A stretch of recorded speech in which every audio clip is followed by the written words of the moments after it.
এই চ্যাপ্টারের উপর পিডিএফ, আমি যদি পিডিএফ রেডি করি তাহলে পিডিএফ দিব, অবশ্যই কোনো সমস্যা নেই।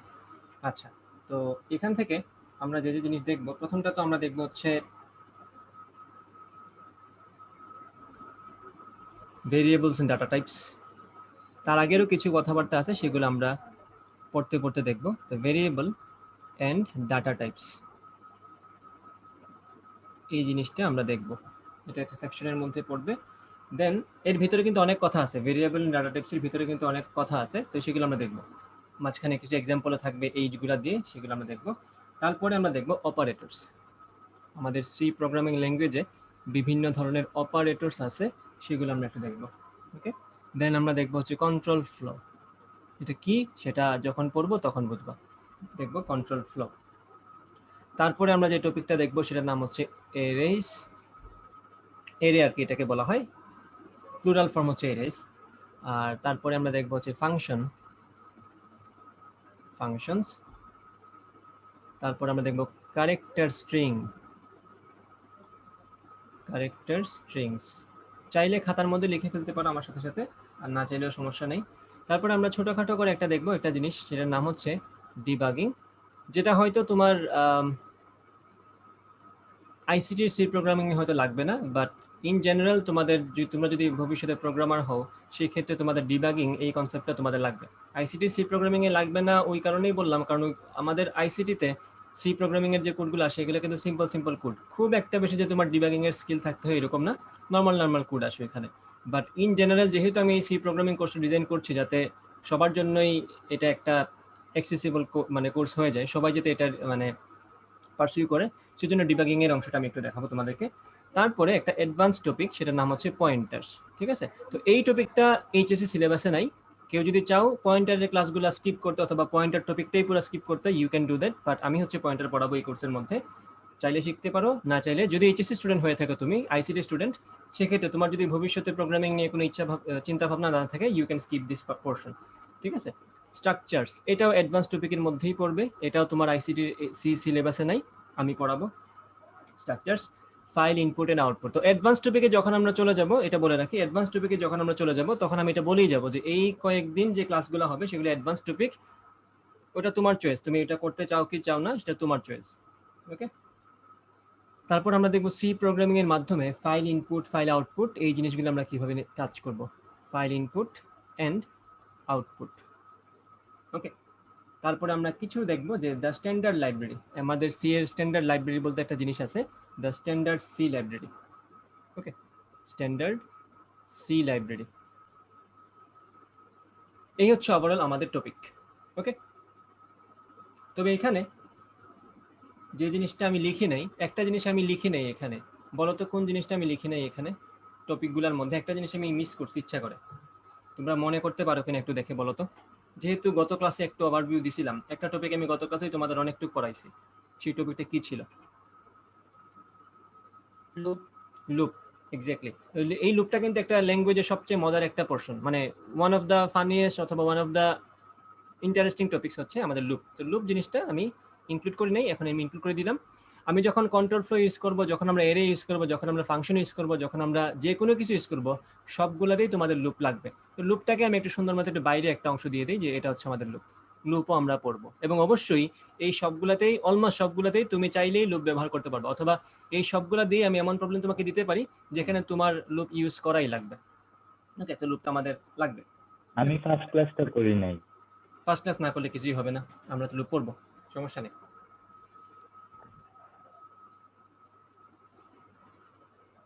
ফার্স্ট ক্লাস যদি কেউ মিস করে থাকো কোনো সমস্যা নেই, ফার্স্ট ক্লাস টোটালটাই তোমার, তোমার যদিও ফার্স্ট ক্লাস আমার ইউটিউবে লেখা আছে, লিঙ্ক দিয়ে দিলে তোমরা দেখতে পারবা, বা ফার্স্ট ক্লাস না করলেও কোনো সমস্যা নেই, আজকেই প্রথম থেকে ক্লাস শুরু হচ্ছে আর কি। আচ্ছা, ওকে, তো আমরা শুরু করি, ভেরিয়েবল এন্ড ডাটা টাইপস দিয়ে আমরা শুরু করব আমাদের ক্লাস। ওকে, আশা করি এর মধ্যে যারা ঢোকার ক্লাসের মধ্যে তারা ঢুকে গেছে। ওকে, একদম শুরু থেকে শুরু করি।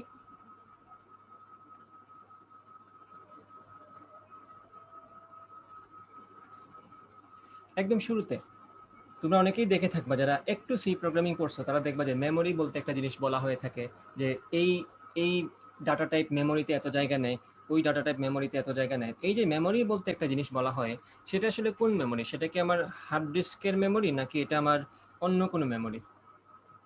এটা আসলে আমার হার্ড ডিস্ক আমরা যেটা ব্যবহার করে থাকি, ধরো আমাদের 1 টেরাবাইট হার্ড ডিস্ক বলো, অথবা আমাদের প্রোগ্রাম রান করার সময় আমাদের যে, হ্যাঁ রেকর্ডিং হচ্ছে, আমাদের প্রোগ্রাম রান করার সময় রান টাইমে আমাদের প্রোগ্রাম কিছু মেমোরিতে সে ইউজ করতে হয়। যেমন ধরো তার একটা গেম চলছে, গেম চলা অবস্থায় সে হয়তো একটা গুলি করলো, এই গুলি যে করছে ওটাতে একটা ইনফরমেশন, এই ইনফরমেশন তো কোথাও না কোথাও রাখতে হবে। অথবা একটা এনিমিকে সে 100টা গুলি করার পরে এনিমি মারা যাবে, সো একটা গুলি করছে ওইটা কাউন্ট হবে, 2টা গুলি করছে কাউন্ট হবে, 99টা করছে, দেন 100 নাম্বারটা গুলি করার পরে ওই এনিমি মারা গেল। ঠিক আছে, তো সে এই যে ট্র্যাক রাখতে হচ্ছে, তার কাউন্ট করতে হচ্ছে যে গুলি এখন 99টা পড়ছে, যখনই 100টা গুলি হয়ে গেল সাথে সাথে আমার এনিমি মারা গেল। আমি গেমের এক্সাম্পল কেন দিলাম, কারণ গেমটা আমরা মোটামুটি সবাই খেলি এবং গেমের সাথে আমরা ইজিলি রিলেট করতে পারি এই জিনিসগুলোকে। তো যখনই 100টা গুলি হয়ে গেল, এই যে 100টা গুলি হলো, প্রোগ্রামটা তো ওইটা ট্র্যাক রাখছে যে এনিমির গায়ে 100টা গুলি লাগছে, এখন এনিমি মরে যাবে, এনিমিকে আমি সামহাউ ডেড ঘোষণা করে দিব, অথবা এনিমি আর এখন ফাংশনাল থাকবে না, এনিমি হচ্ছে নাই হয়ে যাবে। তো এই যে ইনফরমেশনগুলো আমার রান টাইমে বা গেম চলা অবস্থা স্টোর করতে হচ্ছে, সেই স্টোরেজটা থাকে কোথায়? এই যে স্টোর হচ্ছে, এই স্টোরেজটা হয় কিন্তু তোমার র্যামে, অর্থাৎ র্যান্ডম অ্যাক্সেস যে মেমোরিটা আছে, আমরা যে র্যাম বলি, আমাদের মোবাইলে যে র্যাম থাকে, অথবা আমাদের ল্যাপটপে যে র্যাম থাকে, অথবা আমাদের ডেস্কটপে যে সিপিইউতে যে র্যাম থাকে, ওই র্যামগুলোতে আসলে রান টাইমের মেমোরিগুলো স্টোর হয়, এই জন্য এটার নাম হচ্ছে র্যান্ডম অ্যাক্সেস মেমোরি। কাহিনী হচ্ছে, আমরা এই জিনিসগুলো স্টোর করার জন্য, এগুলো তোমাদেরকে আমি জেনারেল নলেজ দিচ্ছি আর কি।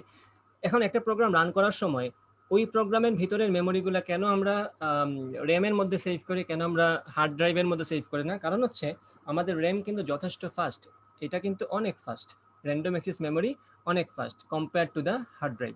এই জন্য আমরা র্যামের মধ্যেই আমাদের প্রোগ্রামের রান টাইমের যে মেমোরিগুলো থাকে সেগুলো সেভ করে থাকি, এটা হচ্ছে কথা। তো আমাদের প্রথম জিনিস যেটা শিখলাম সেটা হচ্ছে, এই যে ইনফরমেশনগুলো গেম চলা অবস্থায় ইনফরমেশনগুলো, অথবা একটা মনে করো বিজনেস সফটওয়্যার আছে, ওই রান করার সময় যে ইনফরমেশনগুলো সে মানে এক্সিকিউট করে, বা যে জিনিসগুলো নিয়ে সে নাড়াচাড়া করে, হিসাব নিকাশ করে, ওগুলো থাকে কোথায়? ওগুলো থাকে র্যামে। ঠিক আছে, পার্মানেন্ট ইনফরমেশনগুলোতে সে অবশ্যই হার্ড ড্রাইভে সেভ করবে, ডেফিনেটলি শিওর।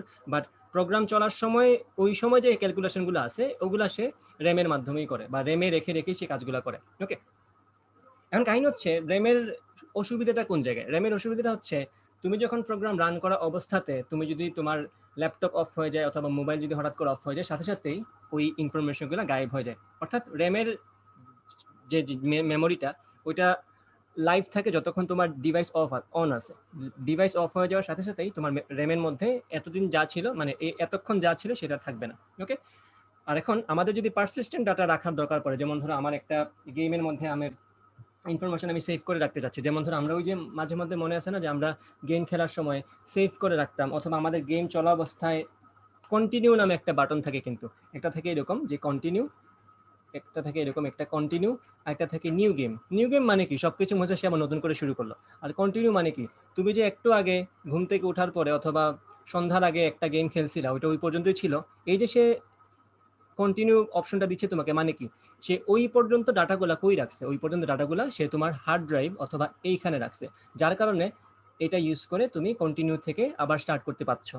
ওকে, সো এই যে ডাটাটা রাখতে হয়, এটা কিন্তু পারসিস্টেন্ট ডাটা। পারসিস্টেন্ট ডাটা মানে কি, তোমার যে ডাটাগুলো আসলে স্টোর করে রাখতে হয়, তো সেটা তুমি অবশ্যই হার্ড ড্রাইভে রাখবা, এটা তোমার র্যামে থাকবে না।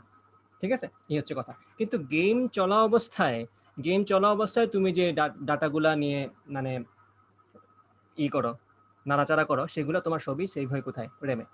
ওকে, আশা করি একটা মোটামুটি আইডিয়া দিতে পেরেছি। ঠিক আছে, আমরা বুঝলাম যে র্যাম কোন কাজে ব্যবহৃত হয়।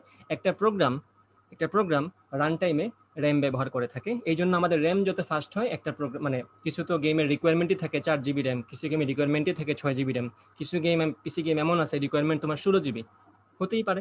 ঠিক আছে, তো কারণ প্রোগ্রামগুলো রান করার জন্য তোমার র্যামটাই ব্যবহার করে থাকে, হার্ড ড্রাইভ তোমার ব্যবহার করে না।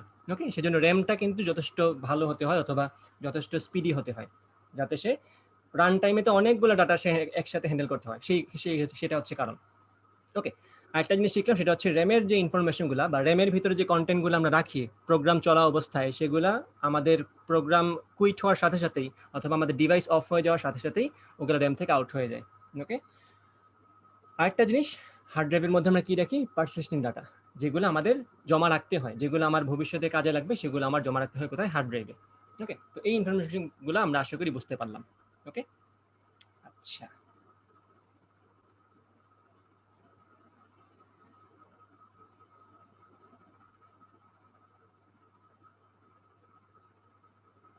আমি ইনফরমেশন দিয়ে তোমাদেরকে ফ্লাডেড করে দিব না, এটা হচ্ছে প্রথম কথা। কিছু ইনফরমেশন আছে যেগুলো আমি মনে করো তোমাকে স্লাইড বানিয়ে অথবা একটা পিডিএফ এর মধ্যে লিখে দিয়ে দিব। বিকজ আমি যদি টেকনিক্যালি তোমাদেরকে অনেক বেশি ইনফরমেশন একসাথে দিয়ে দিই, তোমরা কিন্তু সেগুলো গিলতে পারবে না বা হজম করতে পারবে না। আমি কম কম ইনফরমেশন দিব, আমি তোমাদেরকে প্র্যাকটিক্যাল ওগুলো করে দেখাবো, ঠিক আছে? ইনফরমেশন কম দিব বাট ইউজটা বেশি দেখাবো। আর ইনফরমেশন যা যা দরকার সেগুলো আমি লিখে বা পিডিএফ আকারে অথবা স্লাইড বানিয়ে তোমার কাছে দিয়ে দিব, সবই তুমি পাবা, ঠিক আছে? ইনফরমেশন সব যদি আমি একসাথে দিয়ে দিই, আমার সাথে একটা মেইন বইয়ের কোনো পার্থক্য থাকবে না, টেক্সট বইয়ের কোনো পার্থক্য থাকবে না, ঠিক আছে? আমি যতটুকু দরকার তোমার মাথার জন্য হজম করার জন্য ততটুকুই আমি দিব ক্লাস টাইমে আর কি। আচ্ছা, ওকে। এখন ধরো আমরা এখন সি প্রোগ্রামিং এ চলে আসি। ধরো আমি বললাম তোমাকে আমি একটা ভেরিয়েবল ডিক্লেয়ার করলাম, আমরা একটা ভেরিয়েবল ডিক্লেয়ার করলাম, ভেরিয়েবলটার নাম হচ্ছে, এই যে ভেরিয়েবলটার নাম দিলাম আমরা ইন্ট এ। ওকে, এই যে আমি একটা ভেরিয়েবল ডিক্লেয়ার করলাম ইন্টিজার টাইপের, গতদিন বলছিলাম যে ইন্ট মানে কি আমাদের ইন্টিজার টাইপ, ইন্ট মানে হচ্ছে আমাদের ইন্টিজার টাইপ, একটা data integer type. Integer type মানে কি? ইন্টিজার হচ্ছে ইংলিশ শব্দ, আর এর বাংলা হচ্ছে পূর্ণ সংখ্যা অথবা হোল নাম্বার।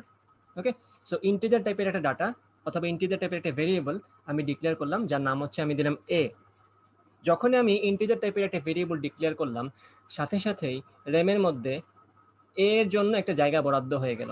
কারণ আমরা একটু আগেই বলছি প্রোগ্রাম রান টাইমে যা করে সে সবই জমা হয় কোথায়? র্যামের মধ্যে জমা হয়। তাহলে ইন্ট এ আমি যখনই ডিক্লেয়ার করে ফেললাম, সাথে সাথেই এ নামের একটা ভেরিয়েবলের জন্য আমার র্যামের মধ্যে কিছু জায়গা বরাদ্দ করা হয়ে গেল। ওকে, এই হচ্ছে কথা। আচ্ছা, এই যে দেখো, এই হচ্ছে আমাদের ভেরিয়েবল। প্রথম যে আমরা টপিকটা বলছিলাম জিনিসটার নাম কি? ভেরিয়েবল। অ্যান্ড আরেকটা টপিক বললাম কি? Data types. ডাটা টাইপস মানে কি? আমরা তো বিভিন্ন ধরনের ডাটা নিয়ে কাজ করব। ডাটা তো শুধুমাত্র এক ধরনের হয় না। কিছু ডাটা আছে এটা নাম্বার, পূর্ণ সংখ্যা 6, 7, 8, 9। ওকে, কিছু ডাটা আছে মনে করে character, A B C D, এগুলো তো ক্যারেক্টার, এগুলো তো নাম্বার না। কিছু ডাটা আছে মনে করো একটা সেন্টেন্স ওয়ার্ড ওয়ার্ড করে করে একটা ডাটা হতে পারে। যেমন ধর আমি বললাম কি বলতে পারি, মনে করো বললাম ক্যাট, ডগ। তো এগুলো হচ্ছে অন্য টাইপের ডাটা, এগুলোকে বলা হয় স্ট্রিং। এগুলো হচ্ছে ক্যারেক্টার একটা একটা করে যেগুলো নিচ্ছি, আর এগুলো হচ্ছে মনে করো নাম্বার। ওকে, সো বিভিন্ন ধরনের ডাটা নিয়ে আমাদের কাজ করতে হয়। সো যখন আমরা বিভিন্ন ধরনের ডাটা নিয়ে কাজ করবো, তো ডেফিনেটলি ওই ল্যাঙ্গুয়েজ অবশ্যই তোমাকে বিভিন্ন ধরনের ডাটা টাইপ দিবে। কারণ তুমি একটা ভেরিয়েবল ডিক্লেয়ার করে ফেললা এ নাম দিয়ে, সেটা কোন টাইপের সেটা কিন্তু তোমাকে আগে বোঝাই দেওয়া লাগবে। আমরা যে ভেরিয়েবলটা ডিক্লেয়ার করলাম এ নাম দিয়ে, সেটা টাইপ কি? ইন্টিজার, অর্থাৎ এ একটা পূর্ণ সংখ্যা টাইপের ভেরিয়েবল। এখানে আমি শুধুমাত্র পূর্ণ সংখ্যা রাখবো, আমি 10 রাখবো, 50 রাখবো, আমি কখনোই এর মধ্যে 50.5 রাখতে পারবো না, কারণ ওইটা পূর্ণ সংখ্যা না। ওকে,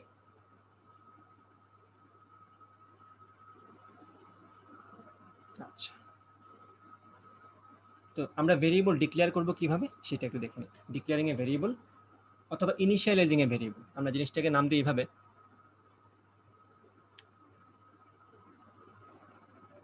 ইনিশিয়ালাইজিং ভেরিয়েবলস। আমরা কিভাবে একটা ভেরিয়েবলকে ইনিশিয়েট করব? ইনিশিয়েট মানে অবশ্যই সবাই বুঝো যে আরম্ভ করব বা শুরু করব একটা ভেরিয়েবল, বা তাকে আমরা এক্সিস্টেন্স দিব বা তাকে আমরা সৃষ্টি করব অথবা তৈরি করব। ইনিশিয়ালাইজিং এ ভেরিয়েবল, ঠিক আছে? এখন আমি যদি একটা ভেরিয়েবল ডিক্লেয়ার করতে চাই, প্রথমটা হচ্ছে তার ডাটা টাইপ আমাকে বলে দিতে হবে। আমি মনে করে বললাম আমার ডাটা টাইপটা হচ্ছে ইন্টিজার টাইপ, তো এটাকে আমরা ইন্ট দিয়ে প্রকাশ করব, ইন্ট। ওকে, তারপরে কি করতে হবে? তাকে একটা সুইটেবল নাম দিতে হবে। তো মনে করো আমি তার নাম দিলাম ইন্টিজার ইন্ট নাম। নাম দ্বারা কি বোঝাচ্ছে? একটা, এবং ভেরিয়েবলের নামগুলো কিন্তু একটু মিনিংফুল হতে হয়। কারণ তুমি যদি রিয়েল টাইম প্রোগ্রামের কথা চিন্তা করো, তোমার প্রোগ্রামের মধ্যে যদি ভেরিয়েবলগুলোর নাম মিনিংফুল না হয়, তাহলে অন্য একজন যখন তোমার কোড দেখবে অথবা তুমি যখন 3 মাস পরে তোমার কোডটা দেখবা, তুমি কিন্তু নিজেই বুঝবা না যে আমি এই ভেরিয়েবল দিয়ে আসলে কি বোঝাচ্ছিলাম। যখনই তুমি একটা ভেরিয়েবলের নাম দিলাম, মনে করো এটা ইন্ট, আমি ধরো এইভাবে বললাম ইন্ট নাম অফ স্টুডেন্ট, ঠিক আছে? STUDENT, student.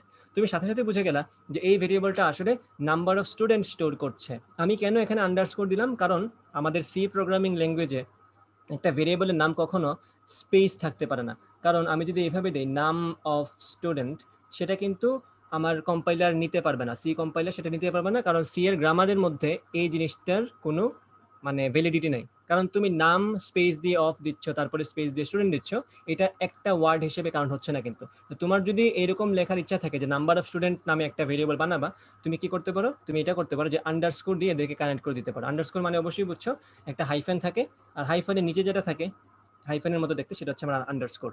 ওকে, তো ইন্ট নাম অফ স্টুডেন্ট, অবশ্যই আমাদের ভেরিয়েবলের নামগুলো মিনিংফুল হওয়া উচিত যদি আমরা লং টার্ম প্রোগ্রামের কথা চিন্তা করি। ওকে, এই হচ্ছে কথা।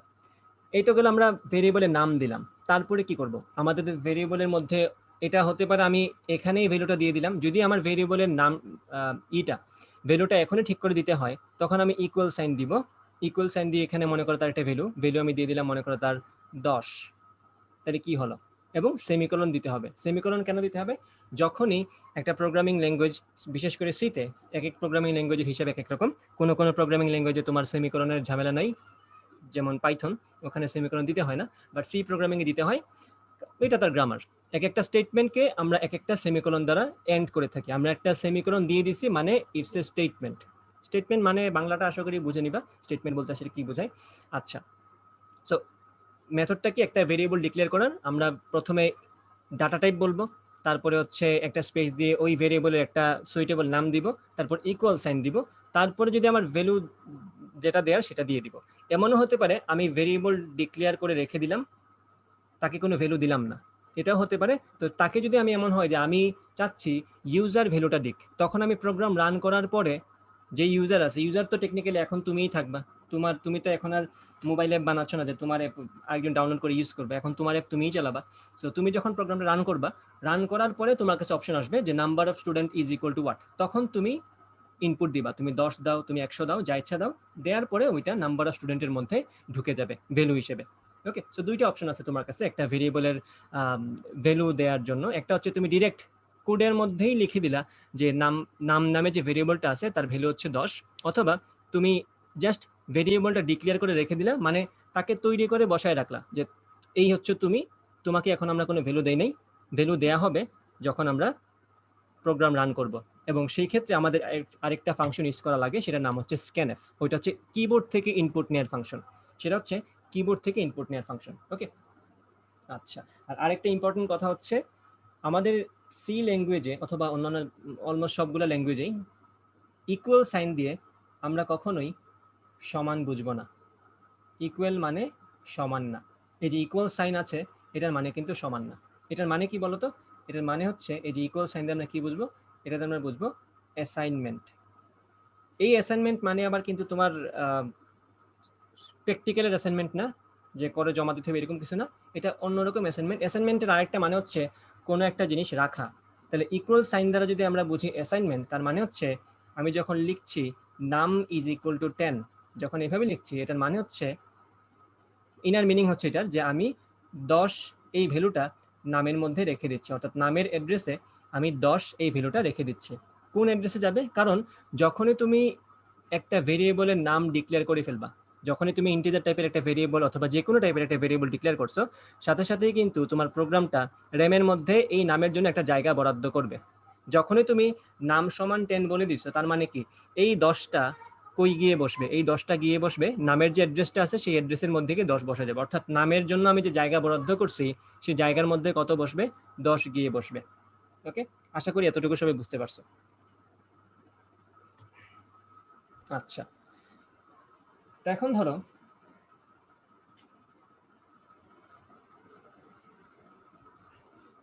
আমি এটা করলাম যে আমি মনে করি কয়েকটা ভেরিয়েবল একসাথে ডিক্লেয়ার করব। ওকে, ইন্ট মনে করে বললাম এ বি সি, আমার এই স্বাধীনতাও আছে, আমি একসাথে একের অধিক ভেরিয়েবল ডিক্লেয়ার করতে পারি। তাহলে আমি এখানে কি করলাম, এ বি সি নামে 3টা ভেরিয়েবল ডিক্লেয়ার করলাম। মনে করো আমার প্রবলেমের রিকোয়ারমেন্টটি হচ্ছে আমার 3টা ভেরিয়েবল লাগবে, তাহলে আমি কি 3বার লিখবো ইন্ট এ ইন্ট বি ইন্ট সি? না, এরকম লেখার দরকার নেই। তুমি ইন্ট এ কমা দিয়ে বি কমা দিয়ে সি তারপর সেমিকোলন দিয়ে বুঝাই দিলা যে আমি একসাথে 3টা ভেরিয়েবল ডিক্লেয়ার করলাম। অর্থাৎ মেমোরিতে এ নামের এ এর জন্য একটা জায়গা বরাদ্দ হবে এ নাম দিয়ে, বি এর জন্য বি নাম দিয়ে একটা জায়গা বরাদ্দ হবে, সি এর জন্য সি নাম দিয়ে একটা জায়গা বরাদ্দ হবে। ওকে, এরপরে তুমি মনে করো নিজে থেকেই দিয়ে দিতে চাইলা যে এদের ভ্যালু আমি চাচ্ছি এ এর ভ্যালু 10 হোক, বি এর ভ্যালু 5 হোক এবং সি এর ভ্যালু 15 হোক। তখন তুমি কি করতে পারো, তখন তুমি এইভাবে না লিখে তুমি লিখে দেবে এইভাবে, int a is equal to 10, B is equal to 15, and C is equal to 5, তখন তোমার কি হলো, ডিক্লেয়ারিং এর সাথে সাথে জায়গা রাখার সাথে সাথে তুমি তাদের জায়গার মধ্যে ভ্যালুও দিয়ে দিলা। এটা হচ্ছে একটা ওয়ে।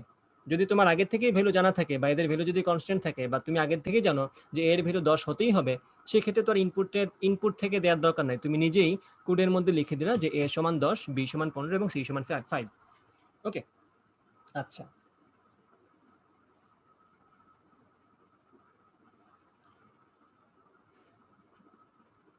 ওকে, আরেকটা ইম্পর্টেন্ট কথা হচ্ছে, একটা ভেরিয়েবলে এট এ টাইম, একটা ভেরিয়েবলে ভালো করে খেয়াল করবা, একটা ভেরিয়েবলে এট এ টাইম একটা ভ্যালুই বসতে পারে। তুমি খেয়াল করো, আমি এখন একটা সি প্রোগ্রাম লিখি, আমি কোড বক্সটা ওপেন করি, কোড বক্স ওপেন হোক, এর মধ্যে আমরা কিছু এক্সপেরিমেন্ট করি। ধর আমি বললাম সি প্রোগ্রামিং এর কোডটা কিরকম হয় দেখতে একটু বলে দিই। এই যে এরকম হয়, হ্যাশ ইনক্লুড stdio.h, বোঝাবো এটা দ্বারা কি বোঝায়, অবশ্যই বোঝাবো। ইন্ট মেইন, একটা ফার্স্ট ব্র্যাকেট, তারপরে এখানে একটা সেকেন্ড ব্র্যাকেট, আমরা সেকেন্ড ব্র্যাকেট ক্লোজ করলাম। ওকে, এই যে একটা সেটআপ, এই সেটআপটা তোমার অলমোস্ট সবগুলা সি প্রোগ্রামিংয়েই লাগবে, মানে এটাকে তোমরা মুখস্থ হিসেবে রেখে দিতে পারো। কোনটা দ্বারা কি বোঝাচ্ছে সেটা তো আমরা আস্তে আস্তে অবশ্যই বুঝবো, বাট এই যে অংশটা, এই অংশটা তোমার লাগবে। এই যে মেইন, এটা তোমার লাগবে। মেইনের আগে তুমি ইন্ট বসাও অথবা ভয়েড বসাও, সেই আলোচনাতে আমরা পরবর্তীতে যাব, কিন্তু এই যে ইনক্লুড stdio.h, এটা তোমার অলমোস্ট সবগুলা প্রোগ্রামেই লাগবে। আচ্ছা, তো ধরে নাও এই অংশ আমরা আপাতত বিশ্বাস করে নিলাম যে সি প্রোগ্রামিং এটা থাকতে হয়, আমরা ভিতর নিয়ে কাজ করি। ওকে, তো দেখো ভিতরে কি আছে, আমি দিলাম যে int a is equal to 10, আমি বললাম যে int a is equal to 10। আচ্ছা, ভেরি গুড। এখন আমি নিচে কি করলাম, আমি নিচে করলাম যে এ ইজ ইকুয়াল টু 12 দিয়ে দিলাম। ম্যাথমেটিক্যালি যদি তোমরা চিন্তা করো, এটা অনেক সময় তোমাদের কাছে অস্বাভাবিক মনে হতে পারে যে এ সমান 10, আবার এট দ্য সেম টাইম এটাও লিখে দিলাম যে এ সমান 12, এটা তো একটা অবাস্তব কেস হয়ে গেল। কারণ আমি একটু আগেই বলছি, এটা কিন্তু সমান চিহ্ন দেখতে হলো, এটা আসলে সমান বোঝায় না, এটা দ্বারা বোঝায় যে আমি এর মধ্যে 10 রাখছি, এটা দ্বারা বোঝায় আমি এর মধ্যে 12 রাখছি, অর্থাৎ 12কে আমরা অ্যাসাইন করছি এর মধ্যে, আর এর আগের লাইনে কি করছিলাম, 10কে অ্যাসাইন করছি এর মধ্যে। এখন আমি যদি মনে করো প্রিন্টএফ দেই, আমি যদি দেই প্রিন্টএফটা কি আসলে, যাদের আজকের প্রথম ক্লাস তাদেরকে বলছি, প্রিন্টএফ হচ্ছে আমার সি প্রোগ্রামিং ল্যাঙ্গুয়েজের একটা আউটপুট ফাংশন, এটা দ্বারা আমরা একটা আউটপুট পাই। প্রিন্টএফ নাম দেখেই বুঝতেছো আশা করি ফাংশনের, যে প্রিন্ট, এটা প্রিন্ট করবে, আর এফ দ্বারা আমরা বুঝাচ্ছি এটা একটা ফাংশন। ওকে, ফার্স্ট ব্র্যাকেট থাকবে, তারপরে একটা ব্র্যাকেট কমপ্লিট হবে, তারপরে ভিতরে সেমিকোলন থাকবে, এইভাবে সেমিকোলন না সরি ডাবল কোটেশন থাকবে। তো আমি ভিতরে লিখলাম মনে করো %d, এটা দ্বারা কি বোঝায় বলছি, %d দিলাম, কমা দিয়ে আমি দিলাম a। ওকে, এইভাবে আমি প্রকাশ করলাম জিনিসটা। আপাতত জাস্ট এটা মাথায় রাখো যে প্রিন্টএফ ফাংশনটা প্রিন্ট করবে, কার ভ্যালু প্রিন্ট করবে, a এর ভ্যালু প্রিন্ট করবে। এখন বলো তো সে কি 10 প্রিন্ট করবে নাকি 12 প্রিন্ট করবে?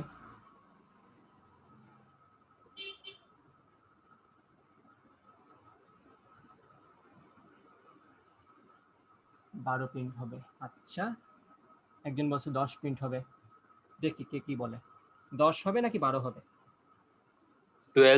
12 আচ্ছা, 12 হবে। 12, আশরাফুল বলছে 12, দেবারতী টাপুর 12। আচ্ছা, মোটামুটি অনেকেই বলছে 12, সো আনসার আসলে 12ই হবে। কারণ খেয়াল করো, একটা ভেরিয়েবল, একটা ইন্টিজার টাইপের অথবা যে কোনো ভেরিয়েবল এট এ টাইম একাধিক ডাটা সে ধারণ করতে পারে না। তাকে যখন আমি এ সমান 10 দিছিলাম প্রথম লাইনে, তখন এর মধ্যে জায়গা কি আসছে, এর মধ্যে আমার আসছে 10, কিন্তু পরের লাইনে যখন আমি গিয়ে লিখে দিছি এ সমান 12, সাথে সাথে এই 12টা 10কে মুছে নিজে বসে গেছে, অর্থাৎ 10টা এখন ওভারল্যাপ হয়ে গেছে, 10টা এখন আর এক্সিস্টিং নাই। এখন এর ভ্যালু আর তুমি কোনোভাবেই 10 পাবা না। তুমি যদি প্রিন্টএফ দাও, এর ভ্যালু কত প্রিন্ট হবে, 12। এটাই মাথায় রাখবা যে একটা ভেরিয়েবল এট এ টাইম বলতে হচ্ছে একই সময়ে একটা ভ্যালুই রাখতে পারে তার মধ্যে, সে একটা সেম টাইম দুইটা ভ্যালু তার মধ্যে রাখতে পারবে না, হয় সে 10 রাখবে, না হয় সে 12 রাখবে। যেহেতু আগে সে আমরা 10 রাখছিলাম, আমরা যদি a ইজ ইকুয়াল টু 10 দিয়ে a ইজ ইকুয়াল টু 12 এর আগে আরেকটা প্রিন্টএফ দিতাম এরকম ভাবে, তখন কিন্তু আমি জাস্ট বুঝালাম এখানে প্রিন্টএফ আছে, তখন কিন্তু a এর ভ্যালু কত প্রিন্ট হতো, 10 প্রিন্ট হতো। a সমান 12 দিয়ে যখন আমরা পরের প্রিন্টএফ লিখছি তখন a এর ভ্যালু কত প্রিন্ট হতো, 12 প্রিন্ট হতো। তো আশা করি বুঝছো যে একটা ভেরিয়েবল এট এ টাইম একই সময়ে একটা ভ্যালুই রাখতে পারে তার মধ্যে, এবং সে কিন্তু লাস্ট আপডেটেড ভ্যালুটাই রাখবে। আমি পরের লাইনে 12 দিছি, এখন যদি আমি a সমান দিয়ে দিই 101, এখন যদি আমি বলি প্রিন্টএফ, সে কিন্তু এখন প্রিন্ট করবে a এর ভ্যালু কত, 101 প্রিন্ট করবে। অর্থাৎ একটা ভেরিয়েবল তার মধ্যে লাস্ট আপডেটেড যে ভ্যালুটা অ্যাসাইন করা হয়েছে সেটাই সে রাখবে। ওকে, আশা করি এইসব নর্মাল জিনিসপত্র তোমরা মোটামুটি কমন সেন্স থেকেই বুঝতে পারছো ব্যাপারটা, কারণ ব্যাপারটা তো মেমোরির। যেহেতু একটা ভেরিয়েবল একটা ভ্যালুই রাখতে পারে, তাহলে আমি যখন একটা ভ্যালু দেওয়ার পরে পরবর্তীতে আরেকটা ভ্যালু রাখতে চাচ্ছি, তখন কি হবে, আগের ভ্যালুটা সে ওভারল্যাপ করে ফেলবে, ওভারল্যাপ করে ওটার মধ্যে 12 বসবে এবং পরবর্তীতে 12কে ওভারল্যাপ করে 101 বসে যাবে। ওকে, আই হোপ ইউ আন্ডারস্টুড। আচ্ছা, এখন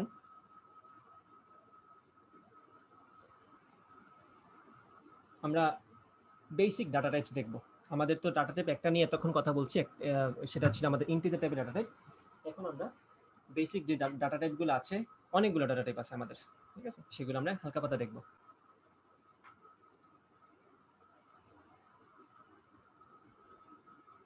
আচ্ছা, তো বেসিক যে 3 টাইপের ডাটা আছে আমাদের কাছে, ডাটা টাইপ আছে, সেগুলো হচ্ছে কি দেখো।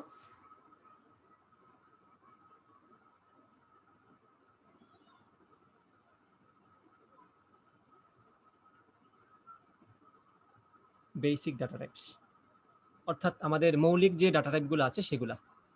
ডাটা টাইপ তুমি নিজেও বানাতে পারো, সেটা হচ্ছে স্ট্রাকচারের মাধ্যমে বানাতে পারো, তো সেগুলো তো অ্যাডভান্সড কেস, সেগুলো আমরা অ্যাডভান্স টপিকে গিয়ে পড়বো। জাস্ট বেসিক যে ডাটা টাইপগুলো আছে, এর মধ্যে প্রথম যে টাইপ, যেটা মাত্র বললাম, যে টাইপটা আমাদের ইন্টিজার ভ্যালু স্টোর করে, তো এটাকে আমরা নাম দেবো কি, ইন্টিজার।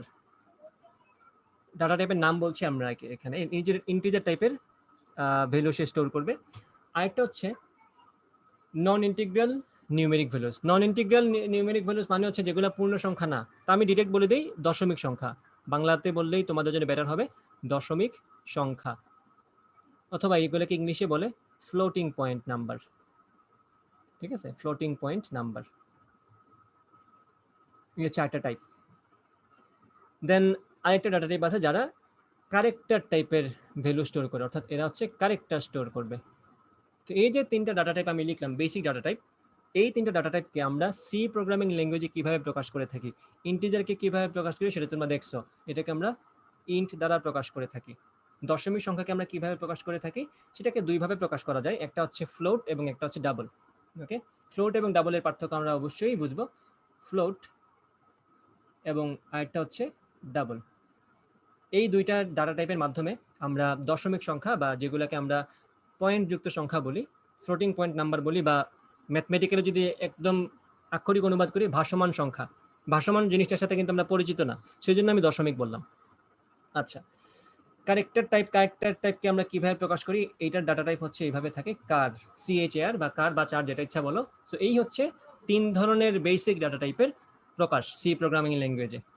আমরা ইন্টিজার টাইপকে প্রকাশ করি ইন্ট দ্বারা, দশমিক সংখ্যাকে প্রকাশ করি ফ্লোট দ্বারা অথবা ডাবল দ্বারা, এবং ক্যারেক্টার টাইপকে আমরা প্রকাশ করি CHAR, কার অথবা চার, এটার দ্বারা।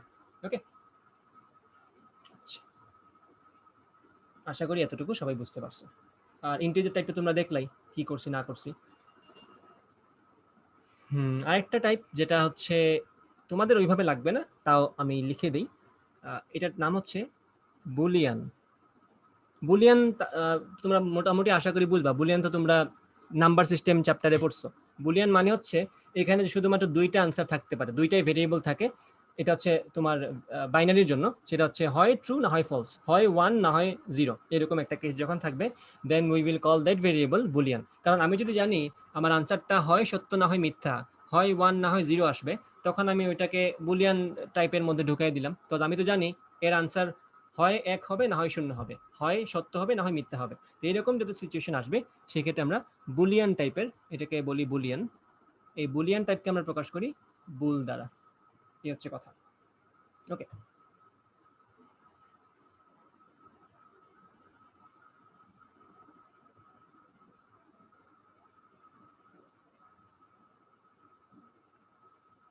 এখন আমরা এই যে বিভিন্ন ধরনের ডাটা টাইপ লিখলাম সেগুলাকে কোড করি, তাহলে তোমরা আশা করি বুঝতে পারবা। আমার কোড ব্লক দেখা যাচ্ছে? জি না ভাই। রূপস আসে নাই?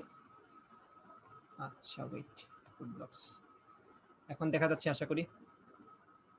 জি ভাই। আসছে। ওকে, ভেরি গুড। আমরা গত ক্লাসে যেরকমটা বলছিলাম, এই হচ্ছে আমাদের কোড ব্লকস। যারা আজকে প্রথম ক্লাস করছো একদম, তাদের জন্য বলি, এই হচ্ছে একটা সফটওয়্যার। এটাকে আইডিই বলা হয়, ইন্টিগ্রেটেড ডেভেলপমেন্ট এনভায়রনমেন্ট, যেটার মধ্যে আমরা সি প্রোগ্রামিং এর কোডটা করে থাকবো, কোডগুলা করব। এবং এটার সুবিধা হচ্ছে এটা এট এ টাইম এডিটও করা যায়, এখানের মধ্যে কোড লেখাও যায়, এবং এট এ টাইম এইটা কিন্তু তার সাথে করে কম্পাইলারও নিয়ে আসে। কারণ আমরা যে প্রোগ্রামিং ল্যাঙ্গুয়েজটাতে লিখছি, আমরা যে ল্যাঙ্গুয়েজে লিখছি, এটা কিন্তু অনেকটা ইংলিশের মতো।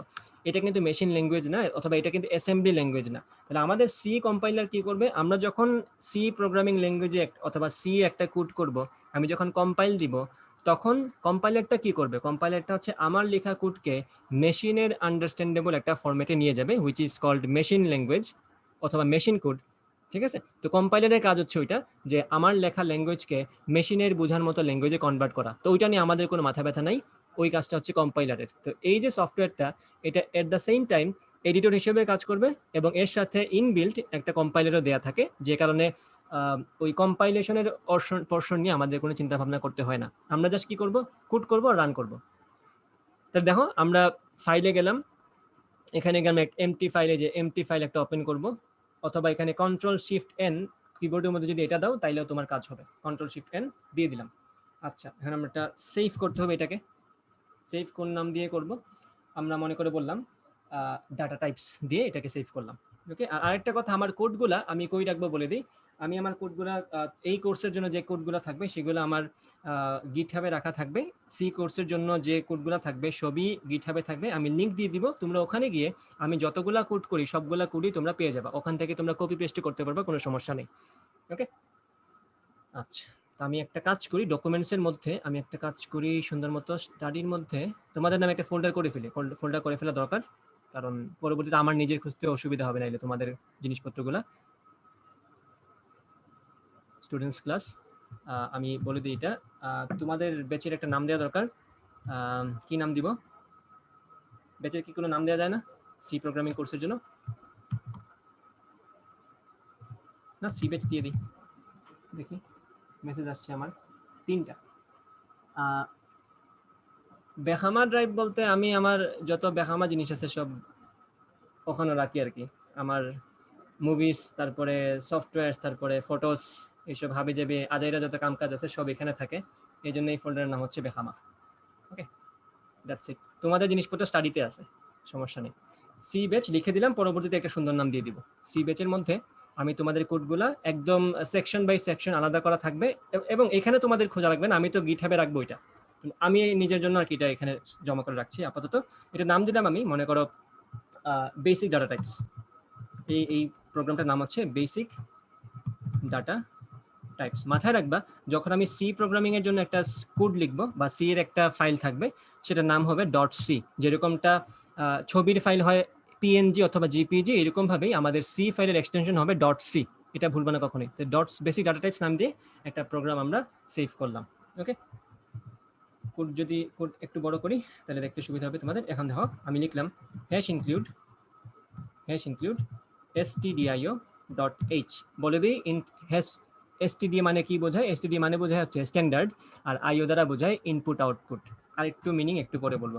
তারপর লিখলাম ইন্ট মেইন, তারপরে আমরা সেকেন্ড ব্র্যাকেট দিলাম, নিচে নামলাম। আমরা এই ব্র্যাকেটটাকে আমার পছন্দ হচ্ছে এখানে থাকলো।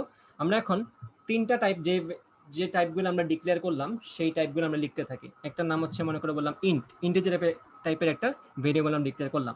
তো আমি এটাকে নাম দিলাম ইন্টিজার var দ্বারা আমরা কি বোঝাচ্ছি? ভেরিয়েবল। সোজা হিসাব। আমি একটু আগেই বলছিলাম আমাদের নামগুলো কিন্তু মিনিংফুল হওয়া উচিত, ঠিক আছে? তো মিনিংফুল নাম, ইন্টিজার টাইপের একটা ভেরিয়েবল, তার নাম আমি দিলাম ইন্টিজার var দ্বারা বোঝাচ্ছি ভেরিয়েবল। ওকে, সমান দিলাম, এটার ভ্যালু হচ্ছে 100। এটা ভ্যালু আমি 100 ডিক্লেয়ার করে রেখে দিলাম। তারপরে আমাদের দশমিক সংখ্যা বা ভাসমান সংখ্যা অথবা ফ্লোটিং পয়েন্ট নাম্বার, যেটার জন্য আমি ডাটা টাইপ দিব ফ্লোট, ওটার নাম দিলাম আমরা ফ্লোটিং টাইপের একটা ভেরিয়েবল। আচ্ছা, এই যে আমি দেখো একটা শব্দের মধ্যে মাঝখানে একটা বড় হাতের লেটার নিয়ে আসছি, যেটা কিন্তু আমাদের ইংলিশ গ্রামারের বিরোধী। বাট প্রোগ্রামিংয়ে এটা খুবই পছন্দনীয় একটা ব্যাপার। এটাকে কি বলা হয়? এটাকে বলা হয় ক্যামেল কেসিং। এটার নাম হচ্ছে ক্যামেল কেসিং। ক্যামেল কেসিং কেন বলা হয়? কারণ উটের মতো ডিজাইন এটার আর কি। ওই যে উটের যে মাঝে মধ্যে এরকম থাকে, এই মনে করেন একটা উট, এখানে তার একটা কুচ থাকে, তারপর আবার উট আবার কন্টিনিউ করে তার আগের শেপে। তো এই যে কুজের মতো থাকে, মাঝখানে হঠাৎ করে উঁচা হয়ে যায়, তো এই জিনিসটার নাম হচ্ছে কি? Camel casing. এবং এটা সুবিধা কি, যখন আমরা একটা ওয়ার্ডের মধ্যে, কজ ভেরিয়েবল নাম ফর শিওর আমরা একটু আগে পড়ছি, ভেরিয়েবলের নামের মধ্যে স্পেস থাকতে পারে না। তো আমি যেহেতু চাচ্ছি একটা ভেরিয়েবলের নাম দিতে, এবং ডেফিনেটলি এখানে আমি দুইটা শব্দ ব্যবহার করছি কিন্তু টেকনিক্যালি, ইন্টিজার ভেরিয়েবল অথবা ইন্টিজার ভার।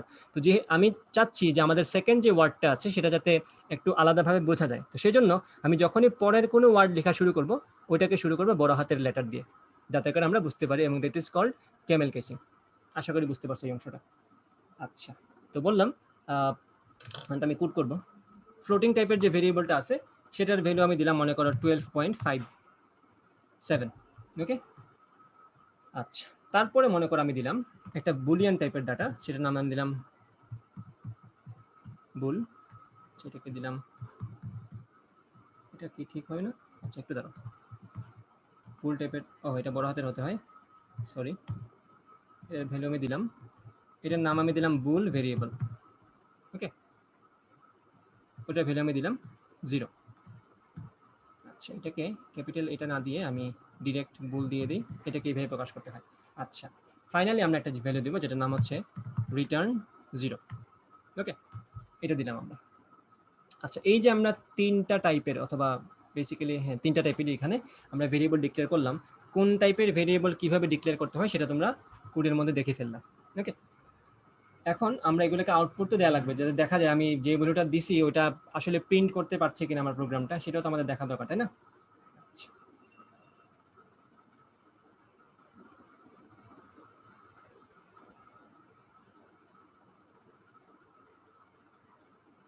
ওকে,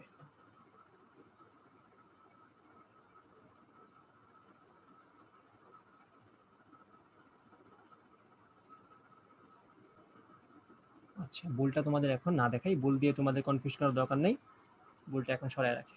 তোমরা ফ্লোট আর ইন্টিজারে দেখো, একটা দিয়ে অ্যাড করে কারেক্টার টাইপের একটা ডাটা, মনে করো কারেক্টার ভ্যালু, ওটার নাম দিলাম কারেক্টার ভেরিয়েবল। ওইটাকে আমি দিলাম এইভাবে। ক্যারেক্টার যেহেতু বলছি, ক্যারেক্টার মানে কি, আমাদের সিম্বলিক যত জিনিসপত্র আছে সেগুলোকে আমরা ক্যারেক্টার বলে থাকি। যেমন এ একটা ক্যারেক্টার, বি একটা ক্যারেক্টার। আমি যদি ওয়ানকেও ক্যারেক্টার হিসেবে প্রকাশ করতে চাই, সেক্ষেত্রে আমরা এইভাবে সিঙ্গেল কোটেশনের ভিতরে 1 লিখে দিব, ঠিক আছে? So that it means it's a character, অথবা এটা একটা সিম্বল। তখন আমরা ওয়ানকে নাম্বার হিসেবে চিনবো না, তখন আমরা ওয়ানকে একটা সিম্বল হিসেবে চিনবো, ঠিক আছে? আশা করি এই অংশটা বুঝতে পারছো। এখন আমরা এগুলো প্রিন্ট করতে চাই। প্রিন্ট কিভাবে করব? প্রিন্টএফ ফাংশন আছে আমাদের, প্রিন্টএফ ফাংশন দিয়ে আমি প্রিন্ট করব। যদিও এক প্রিন্টএফের মধ্যেই তিনটাই প্রিন্ট করা যায়, আমি আলাদা আলাদাভাবেই তোমাদেরকে দেখাবো। প্রিন্টএফ দেখো, প্রিন্টএফের ফরমেশনটা দেখো, প্রিন্টএফ লিখতে হয়, তারপরে ফার্স্ট ব্র্যাকেট দিতে হয়, তারপরে ডাবল কোটেশন দিতে হয়। এই ডাবল কোটেশনের ভিতরে তুমি যা লিখবা তাই প্রিন্ট হবে, কিছু জিনিস ছাড়া। যেমন ধরো, ওগুলাকে বলে, আমি যদি এখন চাই যে ইন্টিজার ভেরিয়েবল যে ভ্যালুটা আছে, এই যে ইন্টিজার ভার যেটা আছে, এটা যদি আমি চাই প্রিন্ট হোক, এটার ভ্যালুটা প্রিন্ট হোক, আমি যদি আমি যদি এই ইন্টিজার ভারটাই কপি করে এখানে বসাই দিই, পেস্ট করে দিই, তাহলে কি প্রিন্ট হবে বলো তো? তোমরা যারা আগে কোর্স করছো আমার, তারা আইডিয়া আছে তাদের, যে এখানে আসলে কি প্রিন্ট হবে। ওই লেখাটাই প্রিন্ট হবে। ওই লেখাটাই প্রিন্ট হয়ে যাবে। তাহলে রান করে দেখি আমরা কি হয়। এই যে দেখো, উপরের দিকে একটা অংশ আছে বিল্ড এন্ড রান, ঠিক আছে? তো সেটাতে যখন আমরা ক্লিক করব, সাথে সাথে এটা কিছু একটা প্রিন্ট করবে। দেখি কি প্রিন্ট হয়। আচ্ছা, আমার কিছু প্রিন্ট হয় নাই, কিছু কি ভুল করলাম?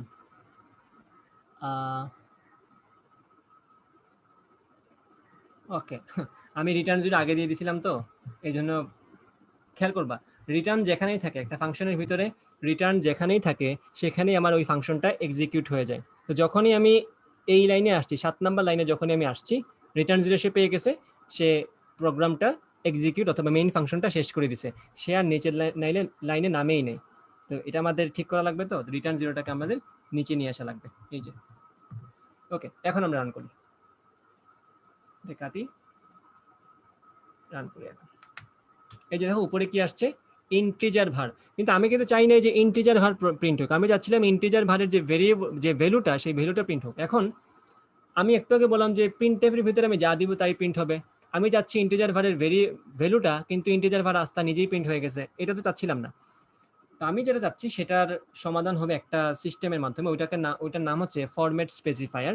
ফরম্যাট স্পেসিফায়ার হচ্ছে সেগুলা বা সেই স্পেশাল ক্যারেক্টারগুলা যেগুলা নিজে প্রিন্ট হবে না, সে কিছু একটা প্রিন্ট করার কথা প্রিন্টএফ ফাংশনকে বলে দেয়। তো যখনই আমি ইন্টিজার টাইপের কোনো ভ্যালু প্রিন্ট করতে চাবো প্রিন্টএফ ফাংশন দিয়ে, তখন আমি ওই প্রিন্টএফ এর মধ্যে %d নামে একটা ক্যারেক্টার আছে, এই যে %d দেখা যাচ্ছে না?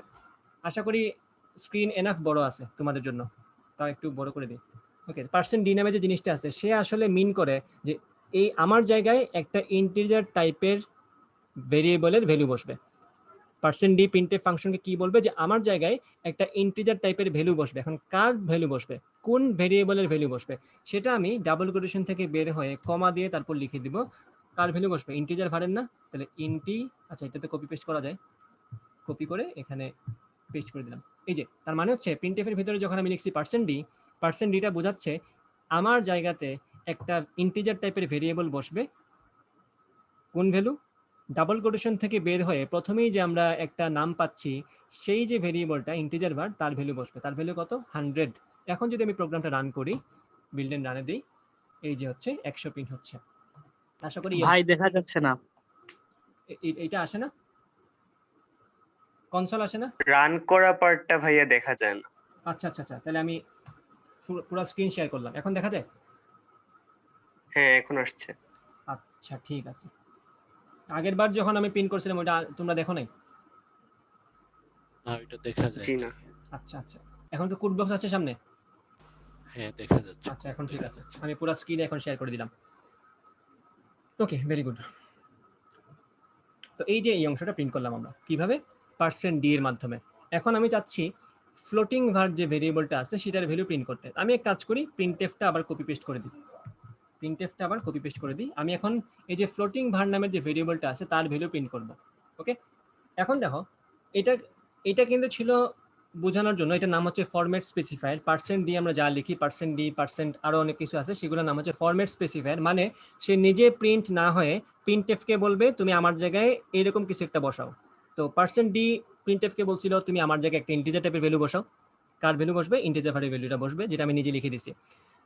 এখন আমি চাচ্ছি ফ্লোটিং টাইপের যে ভেরিয়েবলটা আছে ফ্লোটিং ভার, সেটার ভ্যালু বসতে। তাহলে আমি এখানে %d দিলে হবে না, কারণ এই ক্ষেত্রে এই %dও তাকে মানে বলবে যে তুমি ইন্টিজার টাইপের একটা ভ্যালু বসাও, কিন্তু আমি তো চাচ্ছি না সেটা বসাইতে, আমি চাচ্ছি তো একটা ফ্লোটিং টাইপের ভ্যালু বসাতে। তো সেক্ষেত্রে ফরম্যাট স্পেসিফায়ার হচ্ছে %f। %f আমার প্রিন্টএফ কে নির্দেশ দিবে যে you put a floating point numbers value in my place. Okay, তো তখন আমি কার ভ্যালু বসাবো? ফ্লোটিং ভারের ভ্যালু বসাবো না? আশা করি এই অংশ সবাই বুঝতে পারছো। কপি করে আমি এটার উপর ফ্লোটিং ভারটা বসিয়ে দিলাম। তাহলে এখন কি প্রিন্ট হবে? এখন প্রিন্ট হবে এই যে ফ্লোটিং পয়েন্ট ভেরিয়েবল যেটা আছে, এই যে ফ্লোটিং ভার অর্থাৎ 12.57 যেটা আছে সেটা বসবে।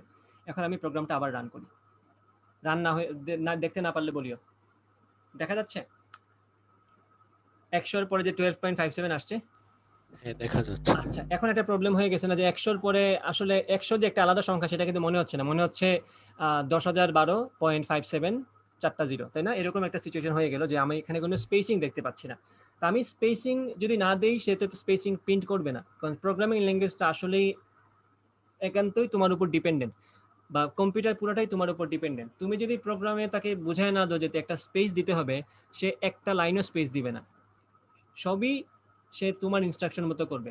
তুমি যেহেতু প্রিন্ট করার সময় বলো নাই যে একটা স্পেস দিও ভাইয়া, তাহলে সে প্রিন্ট করবে না স্পেস। তো দেখো %d এর পর আমি যদি একটা স্পেস দিয়ে দেই, এই যে প্রথম প্রিন্টএফের %d এর পরে যদি আমি একটা স্পেস দিয়ে দেই, তাহলে কি হবে? সে %d এর জায়গায় একটা ইন্টিজার টাইপের ভ্যালু বসাবে, দেন সে একটা স্পেসও প্রিন্ট করবে। মানে ডাবল কোটেশনের ভিতরে যা থাকে তাই প্রিন্ট হয়, মানে except some special characters like %d, %f এগুলো ছাড়া। আচ্ছা, তো যখন আমি একটা স্পেস দিছি সে কিন্তু স্পেসটাও প্রিন্ট করলো। তো এখন দেখো ফলাফলটা কি দাঁড়ায়।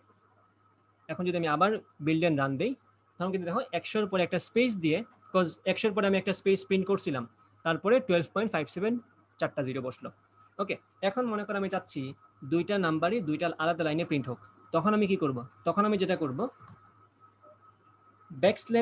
\n এরকম একটা জিনিস দিয়ে দিব। এখন এই যে \n এই জিনিসটা দ্বারা আমরা আসলে কি বুঝি?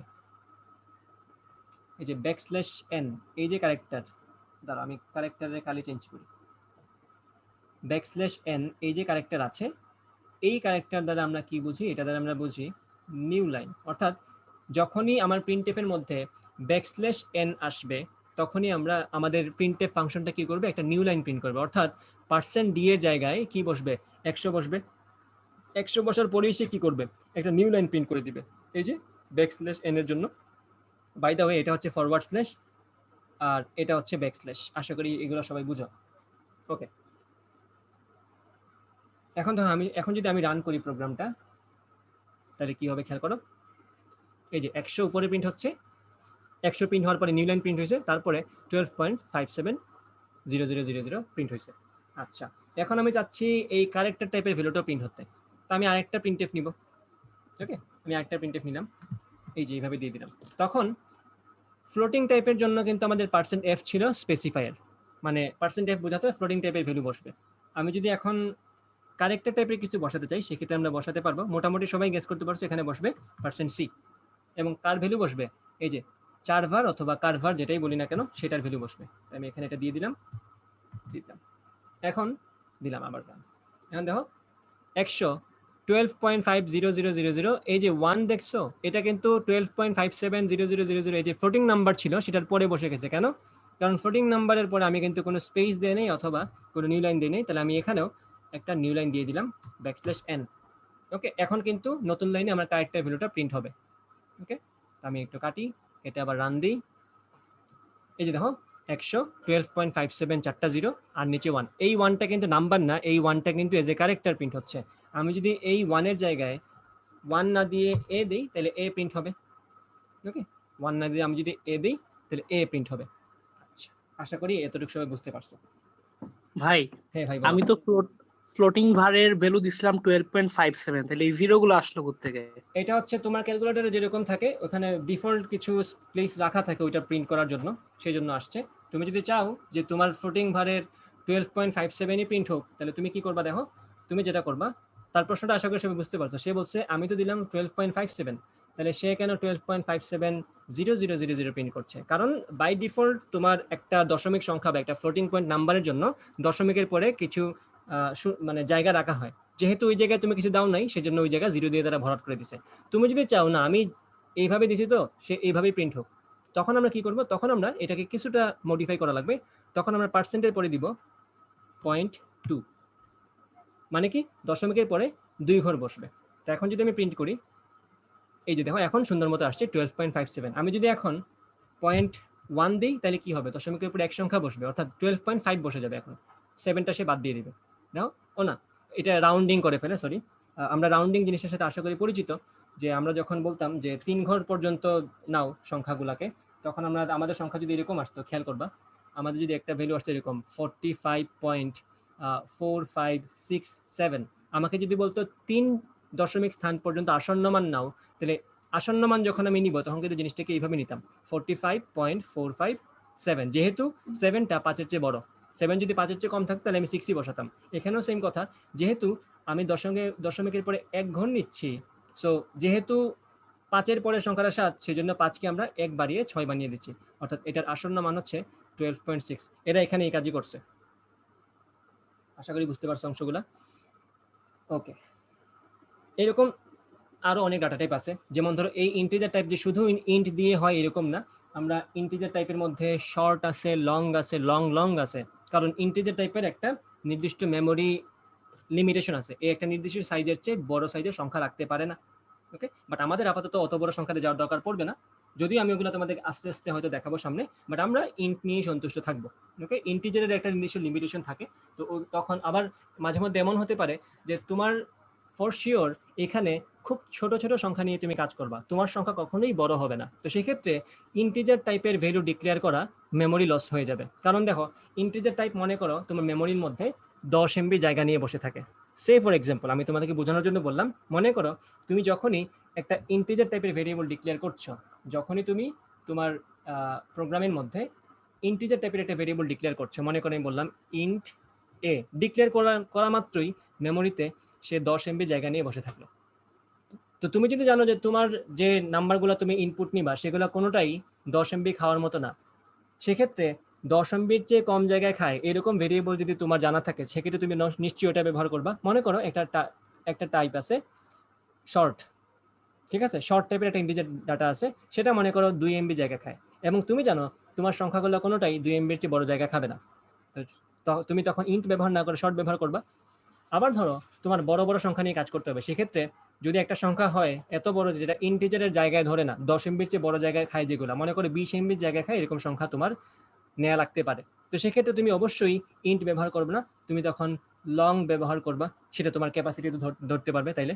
ওকে, সো এটা হচ্ছে তোমার রিকোয়ারমেন্টের উপর ডিপেন্ড করে তুমি চিন্তা ভাবনা করা লাগবে যে কখন তোমার কোনটা লাগবে। তো অত স্পেসিফিকেশন আমাদের যাওয়া লাগবে না, কারণ আমাদের মেমোরি নিয়ে কোনো খুব একটা বেশি ইস্যু নেই, আমাদের যথেষ্ট মেমোরি থাকে। আচ্ছা,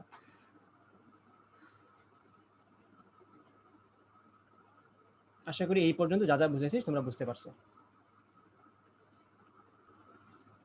ফরম্যাট স্পেসিফায়ারের ব্যাপারটাও আশা করি তোমরা বুঝতে পারছো।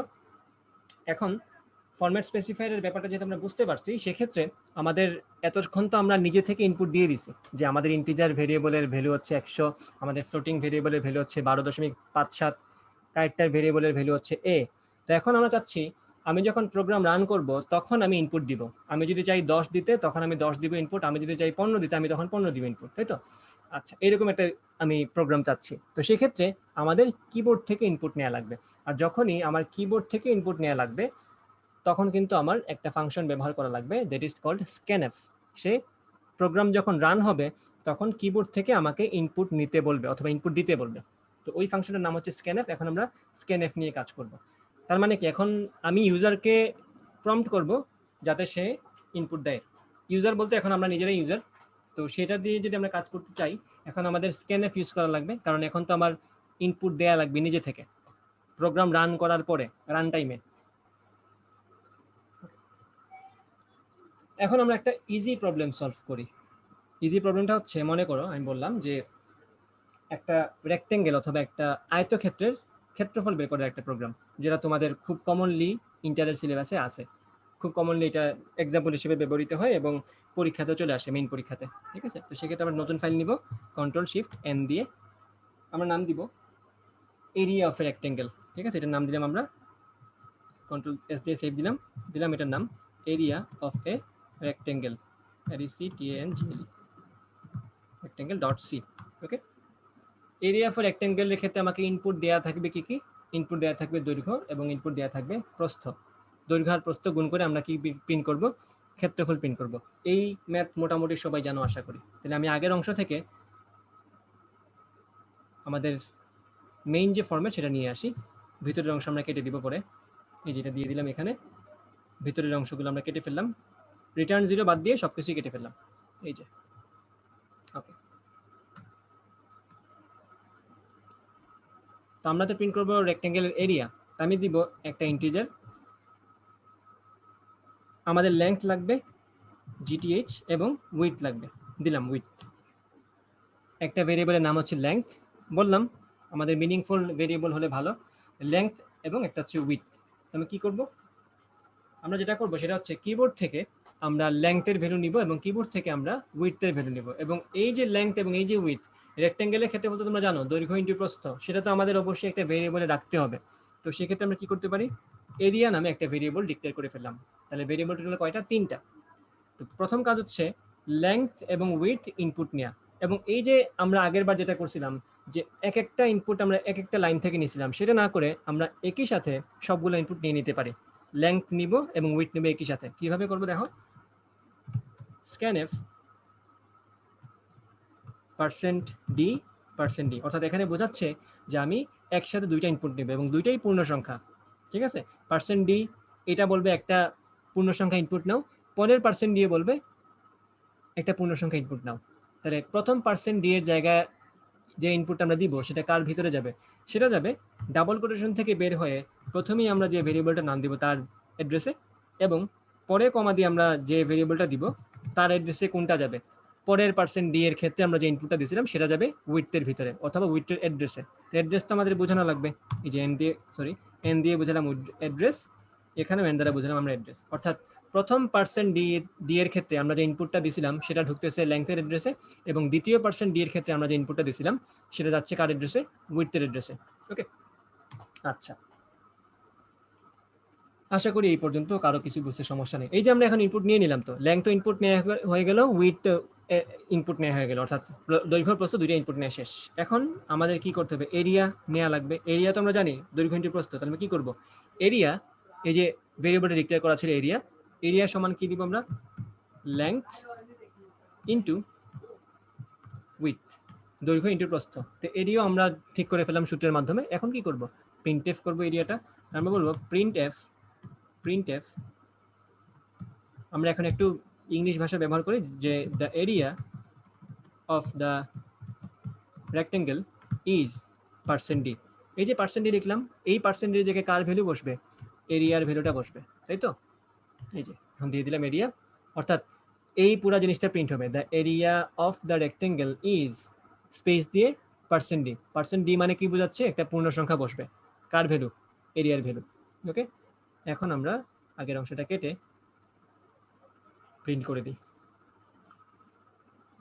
আমাদের তো ইনপুট দেওয়া লাগবে, প্রথমটা কি, প্রথমটা হবে 12, দিলাম 21, পরের ইনপুটে দিলাম কত, মনে করো দিলাম 15, প্রথমটা লেংথ, পরেরটা উইডথ। এই যে আসছে আনসার, দেখো the area of the rectangle is 315।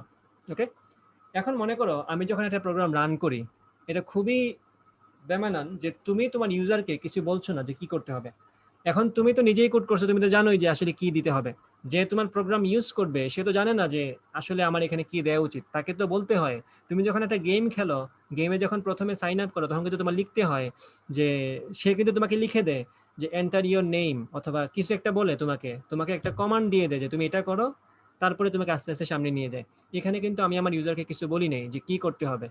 এখানে আমি কোডার, সেজন্য আমি জানি যে এখানে প্রথমে আমার লেংথ ইনপুট দিতে হবে, তারপরে উইডথ ইনপুট দিতে হবে, তারপরে এন্টার দিলে সে আমাকে এরিয়া বা ক্ষেত্রফল দিয়ে দিবে। তো সেটা তো আমাদের বলে দেওয়া উচিত আমাদের ইউজারকে। তো সেক্ষেত্রে কি করব, সেক্ষেত্রে এটা করব যে এই যে এইভাবে লিখবো, একটা প্রিন্টএফ এখানে দিব, প্রিন্টএফ এখানে দিব enter the length and width of the rectangle. ঠিক আছে, কি দিলাম, উইথ এ স্পেস, মানে বুঝাচ্ছি যে আমি, তুমি যখন একটা ইনপুট দিবা তখন একটা স্পেস দিয়ে দুইটা ইনপুট দিবা।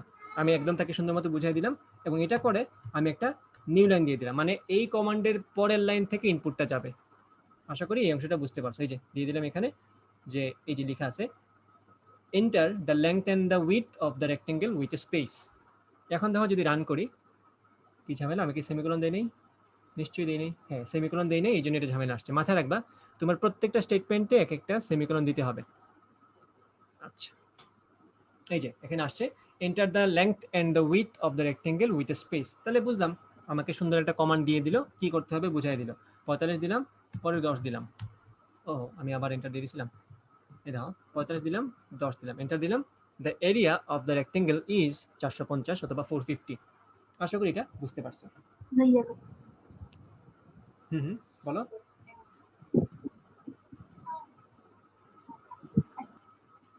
আচ্ছা, বাই দ্য ওয়ে আরেকটা জিনিস হচ্ছে, তোমরা যারা এখানে আসো ক্লাস করছো, তাদের সবার কি ল্যাপটপ আছে নাকি মোবাইলেও করছো অনেকে? ম্যাক্সিমামেরই তো মনে হয় মোবাইলই করতে হবে। আমি পিসিতে আছি ভাই। মোবাইল একটু ল্যাপটপ, আচ্ছা। যাদের হচ্ছে নাই, কি বলে, ল্যাপটপ নাই, তাদেরকে গত ক্লাসে তো বলছিলাম, আজকে আবার বলে দিই, যাদের ল্যাপটপ নাই তারা কি করবা। তাদের জন্য অপশন হচ্ছে, দুইটা অপশন আছে। একটা আমি যেটা বলবো সেটা হচ্ছে কোডিং সি নামে একটা অ্যাপ আছে অ্যান্ড্রয়েডের, প্লে স্টোরে পাবা। এবং কেউ যদি iOS চালাও, আইফোন চালাও, সেক্ষেত্রে ওখানেও পাবা, সমস্যা হওয়ার কথা না। কোডিং সি নামে যে অফলাইন সি কম্পাইলার আছে সেটা ইউজ করতে পারো, এটাতে মোটামুটি সব কাজ করা যায়। আরেকটা কথা বলছিলাম যেটা, সেটা হচ্ছে কোড করার সময় কিন্তু তোমার মোবাইলের কিবোর্ড কিন্তু খুব একটা বেশি সুবিধার না, তোমার অনেকগুলো ক্যারেক্টার কিন্তু ইউজ করতে হয়, এবং সেগুলো খুঁজে খুঁজে বের করে করে কোড করা কিন্তু যথেষ্ট সময় সাপেক্ষ। একটা ওটিজি কেবল কিনে নিতে। ওটিজি কেবল হচ্ছে তোমার মোবাইলের সাথে একটা কিবোর্ড কানেক্ট করতে পারে, তোমার পিসির যেরকম কিবোর্ড থাকে সেই কিবোর্ড দিয়েই তুমি তোমার মোবাইলে লিখতে পারবা। তো সেক্ষেত্রে তোমার ওটিজি কেবল লাগবে, এবং একটা যদি কিবোর্ড থাকে বাসায় ওটা ইউজ করতে পারো। আর যদি না থাকে 300-400 টাকা দিয়ে, 100-200 টাকা দিয়েই পাওয়া যায় কিবোর্ড, আসলে ওগুলো কিনে ফেলতে পারো, সেগুলো দিয়ে তুমি কাজ করতে পারবা। ওকে, দ্যাটস ইট। আচ্ছা, আমি আগে থেকে যদি ফ্লোট দিয়ে দিই সবচেয়ে ভালো হয় আমি যদি ডাবল ইউজ করি, এটা হচ্ছে সবচেয়ে বেস্ট। মানে হচ্ছে তুমি যখন শিওর জানো যে তোমার দশমিক সংখ্যা অথবা পূর্ণ সংখ্যা যে কোনোটাই আসতে পারে, সেক্ষেত্রে তুমি যেটা করতে পারো সেটা হচ্ছে তুমি ডাবল নিয়ে নিবা। ঠিক আছে, ডাবলটার সুবিধা অনেক বেশি। তুমি ফ্লোট ইউজ না করে most of the time double use করো, তাহলে তোমাদের যে আমাদের ফ্লোটিং এর ক্ষেত্রে কিছু সমস্যা হয় ফ্লোটিং পয়েন্ট নাম্বার নিলে, ফ্লোট নিলে, তো সেই সমস্যাটা ডাবলের ক্ষেত্রে হবে না, তুমি ডাবল নিয়ে কাজ করতে পারবা। তো যখন আমি লেংথ, উইথ, এরিয়া তিনটে ডাবল ডিক্লেয়ার করে ফেললাম, তখন কিন্তু আমার স্ক্যানএফ এর মধ্যে আমি আর পার্সেন্ট ডি দিব না, তখন আমি ডাবল টাইপের যে ফরম্যাট স্পেসিফায়ার আছে সেটা হচ্ছে এলএফ। এল দ্বারা আসলে কি বোঝাচ্ছি আমরা একটু খেয়াল করো। এফ দিয়ে তো আমরা ফ্লোট বুঝতেছি, এল দ্বারা আমরা বুঝতেছি জাস্ট লং ফ্লোট, অর্থাৎ ফ্লোটের চেয়ে আমার ডাবলের ক্যাপাসিটি একটু বেশি, তো কিন্তু ডাবল তো যাতে কিন্তু ওই ফ্লোটিং টাইপেরই, ডাবল কিন্তু যাতে দশমিক সংখ্যাই, ঠিক আছে, সেজন্য এটাকে নাম দিলাম আমরা লং ফ্লোট। এই জন্য এটার ফরম্যাট স্পেসিফাইটা এরকম এলএফ। আচ্ছা, এখন যদি আমি ডিক্লেয়ার করি, এখন কিন্তু আমার এরিয়াটাও ডাবল টাইপেরই এলএফ। এখন যদি করি সেটা, আশা করি এখন কোনো সমস্যা হবে না। 12 দিলাম, এই যে 12 × 15 180 আসছে, কোনো সমস্যা হয় না। আমি যদি এখন দশমিক সংখ্যা দিই, সেটা হচ্ছে মনে করি 12.5, 5.6, এই যে 5 × 70, আর দশমিক সংখ্যাটা আমার হিসাবে আসছে।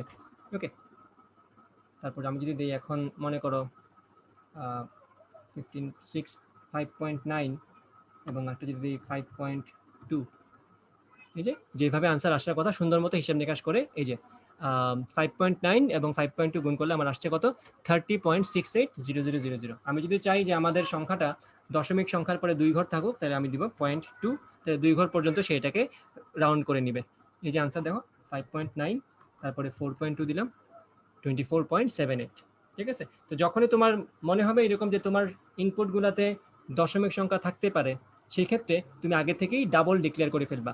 কারণ সমস্যাটা হচ্ছে অনেক সময় যেটা হয়, টাইপ কাস্টিং নামে একটা ব্যাপার আছে। টাইপ কাস্টিং জিনিসটাতে আমরা একটু পরে যাব, এই জন্য আমি এই ঝামেলা যেতে চাচ্ছি না এখন।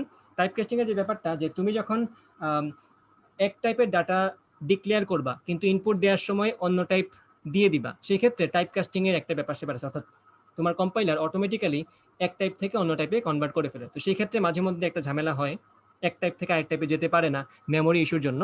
তো সেক্ষেত্রে একটু উল্টাপাল্টা আউটপুট আসে, যেটা একটু আগে হয়েছে আমাদের। তো সেক্ষেত্রে ওই জিনিসটাতে যখন আমরা যাব তখন তো আমরা সেগুলো দেখবো টাইপ কাস্টিং এর ক্ষেত্রে। কিন্তু এখন আমরা যখন দশমিক সংখ্যা আমাদের মনে হবে যে এখন দশমিক লাগতে পারে, বা আমরা ইনপুট দেওয়ার সময় দশমিক ইনপুট দিতে পারি, তখন আমরা ডাবল টাইপ ইউজ করব। আর ডাবলের ক্ষেত্রে ফরম্যাট স্পেসিফায়ার কি, %lf। এল দ্বারা বোঝাচ্ছি লং, আর এফ দ্বারা বোঝাচ্ছি ফ্লোট। আশা করি এই অংশ ক্লিয়ার হয়েছে সবার। আচ্ছা, এটা আমরা বুঝলাম আশা করি সবাই।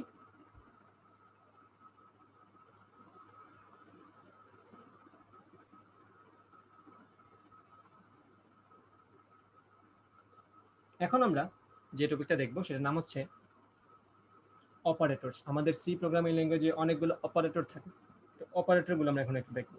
ওকে, ম্যাথমেটিক্যাল কিছু অপারেটরের নাম বলো তো আমাকে। ম্যাথমেটিক্যাল কিছু অপারেটর আছে আমাদের, ওগুলো একটু বলো।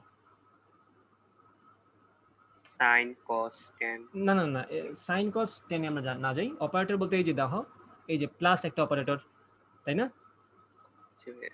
মানে প্লাস কিন্তু ইটসেলফ কিছু করতে পারে না যদি না তার ভিতরে তার দুই পাশে দুইটা জিনিস আমরা না রাখি। যদি আমি প্লাসকে এমনি রেখে দিই, সে কিন্তু কিছু একটা কোনো কিছু করার তার ক্ষমতা নাই। যদি আমি তার পাশে 6 রাখি এবং অন্য পাশে 7 রাখি, তখন সে কিন্তু একটা অপারেটর হয়ে যায়, সে অপারেট করে 6 এবং 7কে সে যোগ করে দেয়।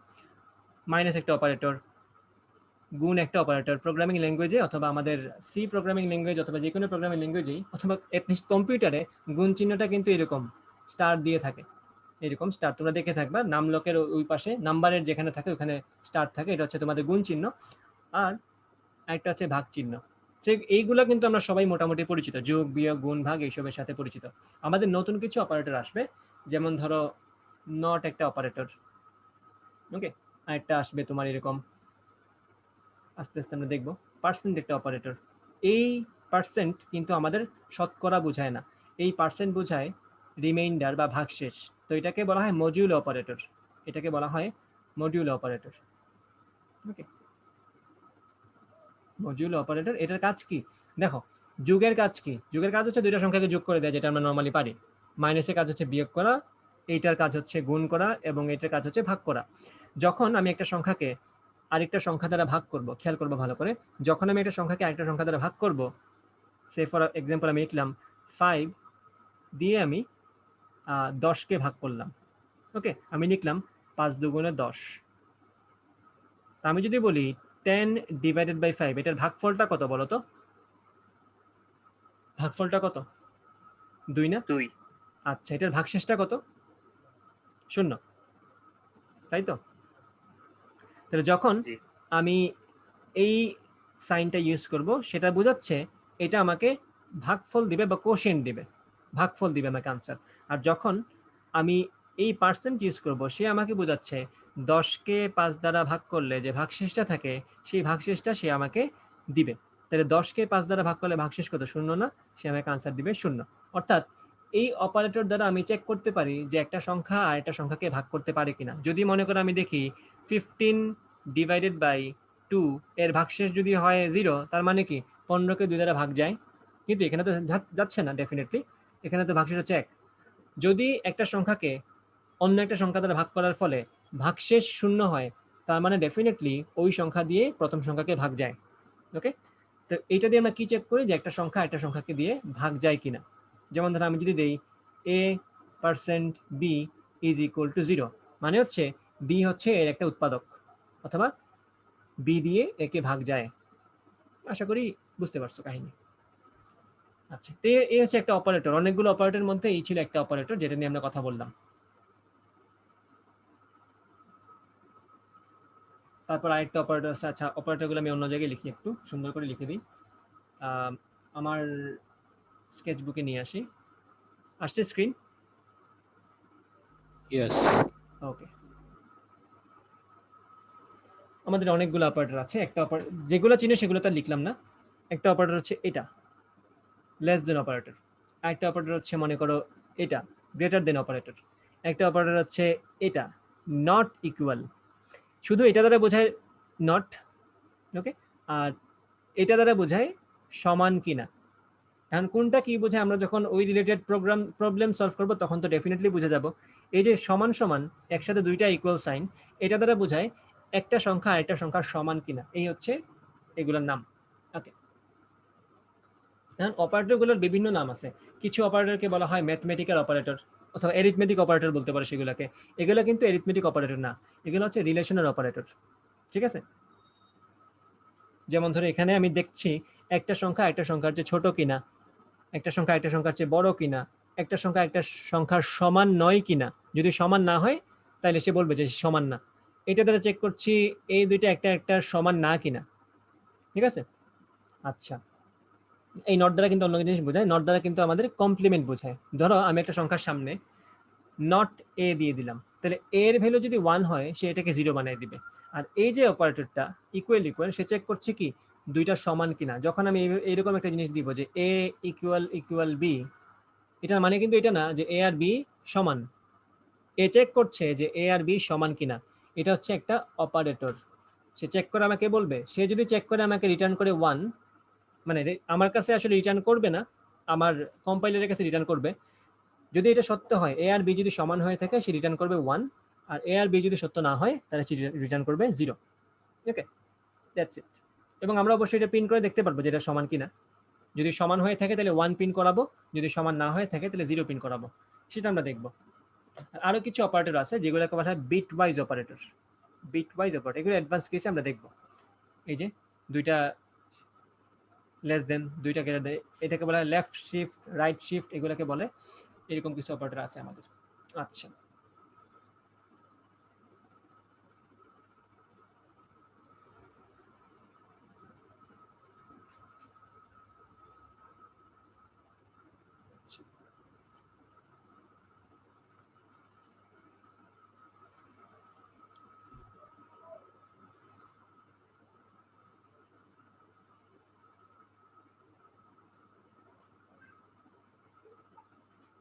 ওকে, তো আমরা কিছু এরিথমেটিক অপারেটর দেখে ফেলি। প্রথম দিকে কিছু অপারেটর আছে এরিথমেটিক অপারেটর। তো প্রথম এটার নাম হচ্ছে টপিকটার বেসিক অপারেটরস। এই অপারেটর দিয়ে কিন্তু আমরা অনেকগুলো কোড করব। Basic operators. প্রথমে আছে আমাদের লিস্টে এরিথমেটিক অপারেটরস, যেগুলোকে বলা হয় ওই যে এরিথমেটিক তো বুঝতেছই, ম্যাথমেটিক্যাল। হ্যাঁ ছুটি দিয়ে দিবে, একটু ওয়েট করো, ছুটি দিয়ে দিচ্ছি। এই অংশটা শেষ করে দিই, শেষ করে ছুটি দিয়ে দিচ্ছি।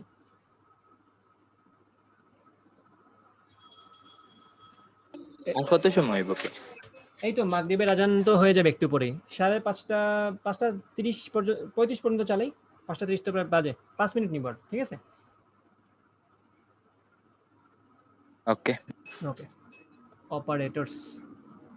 আর তোমরা একটু মেন্টালি প্রিপারেশন নিয়ে থাকবা। আমি ক্লাসগুলো নর্মালি 1.5 ঘন্টার মতোই নেই, সো আজকে কিন্তু 1.5 ঘন্টাই ক্লাস হয়েছে, এর বেশি কিন্তু বেশি এখনো যায়নি, 1.5 ঘন্টার বেশি। Arithmetic operators. আচ্ছা, তো প্রথমটা তো আমাদের একদম জানাটা, প্লাস একটা অপারেটর। তো আমরা বলবো কি করে এ দুইটা যোগ করে, ধরো এ বললাম 15 আর বি হচ্ছে মনে করো আরেকটা সংখ্যা, তাহলে দুইটা যোগ করলে কিছু একটা আসবে। ওকে, আচ্ছা ধরো আমি বললাম যে এ হচ্ছে আমাদের 12 আর বি হচ্ছে মনে করো আমাদের 15। ওকে, তো আনসার কত আসবে? আনসার আসবে 15 আর 12 যোগ করলে কত হয়? 27।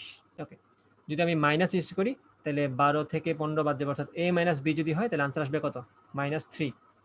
আমি যদি গুণ করি তাহলে এ, এই যে ইন্টু বি সমান কত? 15 12 কত হয়? 15 দুগুণে 30, 16 18, 180। ওকে, আরেকটা আছে ডিভাইড অপারেটর। আমরা যখন 12কে 15 দ্বারা ভাগ করব আমাদের ভাগফল কত আসবে? 0। এটা কেউ ভুল বুঝবা না, 15 দিয়ে যখন আমি 12কে ভাগ করি আমার কিন্তু 1 নিলে চলবে না, আমার নিলে কত? 0।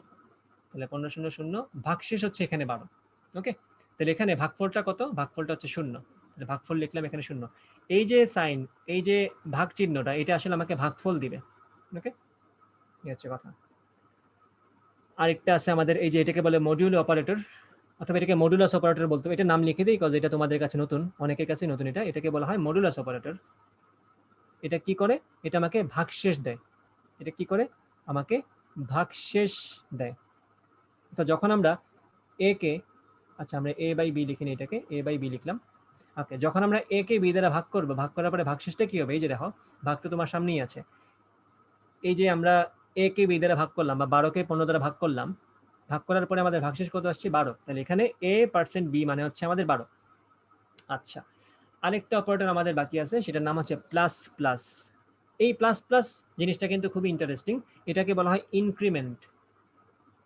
ইনক্রিমেন্ট বাই 1, অর্থাৎ আমি যে সংখ্যার সাথে এই প্লাস প্লাস এড করব, এই অপারেটরটা সেই সংখ্যার মান 1 বাড়িয়ে দিবে। কিভাবে? আমি যখন লিখবো এ প্লাস প্লাস, অর্থাৎ এ এর মান সে 1 বাড়িয়ে দিচ্ছে। তাহলে এর ভ্যালু এখন কত হবে বলতো? এর ভ্যালু তো আমি শুরুতে বলছিলাম 12, বি এর ভ্যালু হচ্ছে 15। যখন আমি এ প্লাস প্লাস করছি, এর ভ্যালু এখন হয়ে যাবে কত? 13, বিকজ এর ভ্যালু এখানে 1 বেড়ে গেছে। আর মাইনাস মাইনাস মানে বুঝতে হচ্ছে ডেফিনেটলি ডিক্রিমেন্ট, কমাই দিবে বাই 1। তো এখানে লিখবো না এ মাইনাস মাইনাস, তাহলে এখন কিন্তু এর ভ্যালু 13, মাথায় রাখবা, ভুলবা না মোটেও। এর ভ্যালু কিন্তু 13, প্রোগ্রামিং এর হিসাবে চিন্তা করবা। এর ভ্যালু তো 1 বেড়ে গেছিল, 13 হয়ে গেছে। এর ভ্যালু যদি 1 কমে যায় সেক্ষেত্রে আনসার কত হবে? 12। বাট আমি যদি সবগুলো অপারেশন কি আলাদা আলাদা চিন্তা করি তাহলে সেই হিসাব মতো 12, তো তাহলে 12 থেকে 1 কমে গেলে কত হবে? 11। মাথায় রাখবে এটা কিন্তু একটা প্রোগ্রামের ভিতরের মানে সিরিয়াল কোনো অপারেশন না। সিরিয়াল যদি অপারেশন হতো তাহলে কিন্তু আমি বলতাম এর ভ্যালু 1 কমে গেলে 12 হবে, কারণ একটু আগেই এর ভ্যালু 13 হয়ে গেছিল। বাট আমরা ধরে নিচ্ছি এরা সবাই ইন্ডিভিজুয়াল, আলাদা আলাদা কমান্ড, আলাদা আলাদা কমান্ড। এরা একজন আরেকজনের সাথে কোন ধরনের ভাবে জড়িত না। এই যে এর ভ্যালু 1 বাড়ানোর ফলে যে 13 হয়ে গেছে, এটা কোনোভাবেই আমার এর ভ্যালুকে চেঞ্জ করছে না। কিন্তু প্রোগ্রামে যখন আমরা লিখবো তখন কিন্তু এর ভ্যালু এখন 13 হয়ে গেছে, পরে যখন আমি এর ভ্যালু 1 কমাবো সে কমে আবার 12 হয়ে যাবে। আশা করি এই অংশটা হিসাব সবাই বুঝতে পারছো। আমি কি বুঝাতে পেরেছি এই পর্যন্ত সবকিছু? আশা করি বুঝছো, যতটুকুই বুঝছো সেটা রেকর্ডিংটা আবার দেখবা, তাহলে ক্লিয়ার হয়ে যাবে। আর নেক্সট ক্লাসে আমরা পরবর্তী যে টপিকগুলো আছে, আরো অপারেটর আছে, সেগুলো দেখব। বিভিন্ন অপারেটরের যে প্রেসিডেন্স, আমি যখন প্রোগ্রামটা লিখব তখন ভাগ আগে কাজ করবে নাকি গুণ আগে কাজ করবে, সেইগুলোর প্রেসিডেন্স লিস্ট আমাদের জানা থাকা দরকার, যে কোনটা আগে কাজ করবে। ওকে, সেগুলো দেখব। আরো আস্তে আস্তে টপিক সেকশন বাই সেকশন আমরা তো আগাবো। ওকে, তো আজকের প্রথম ক্লাস ছিল এটা, এই পর্যন্ত থাকুক। নেক্সট ক্লাসে ইনশাল্লাহ হবে পরশুদিন বিকাল 4:30টাতে দিব না, 4:30টায় দিব না ক্লাস। ওকে।